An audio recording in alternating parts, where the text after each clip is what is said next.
Pansin niyo po ba yung mga gamit na yan? Sa akin po yan. Pinalayas na nga rin po pala ako din sa bahay. Wala na nga rin po talaga ako magagawa dahil gusto nga rin po talaga yan ng mga ari. Kaya eto talagang kumuha na nga rin po talaga ako dito ng karton dahil dyan ko nga rin po pala ibabalot yung iba kong gamit. Ewan ko po ano po yung nagawa kong kasalanan sa kanila. Basta pinalayas na nga rin po talaga ako din. Ewan ko po kung saan po ako pupunta. After ko nga rin po talaga umalis dito. Bahala na nga rin po talaga si God sa aking magiging kapalaran. God, nananalangin po ako na sana nagabayan nyo nga rin po talaga ako palagi. Ano ba tong ihip ng hangin? Bakit nangyari pa nga talaga to sa akin? Yung pinaka-importante ko nga rin po talagang gamit na pinambalot ko dito is yung mga uniform ko nga rin po talaga na gagamitin ko pang school. Kasi kung dadalhin ko nga rin po talaga lahat ng gamit ko, baka makasagabal nga rin po talaga ito sa akin. Eto, mas pinili ko nga rin po talaga at pinasiguro ko nga rin po talaga itong mga gamit na kakailanganin ko nga rin po talaga pang araw-araw. Kaya naman po sana mga spati ko, tulungan nyo naman nga rin po talaga ako sa mga problema ko ngayon. Pero baka hamon nga rin po talaga ito na ibinigay sa akin ni Lord na kailangan ko nga rin po talaga lampasan. Pero okay lang po kahit wala po sa akin makatulong, kakayanin ko hanggat kaya ko. Ay, ang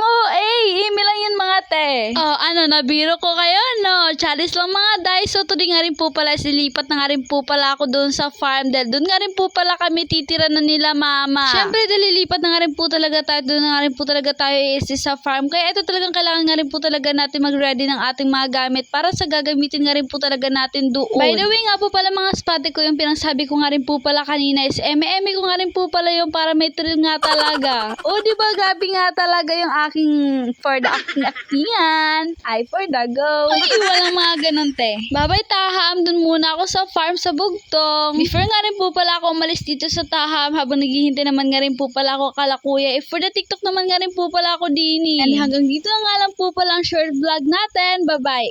Mwah! Cocomelon!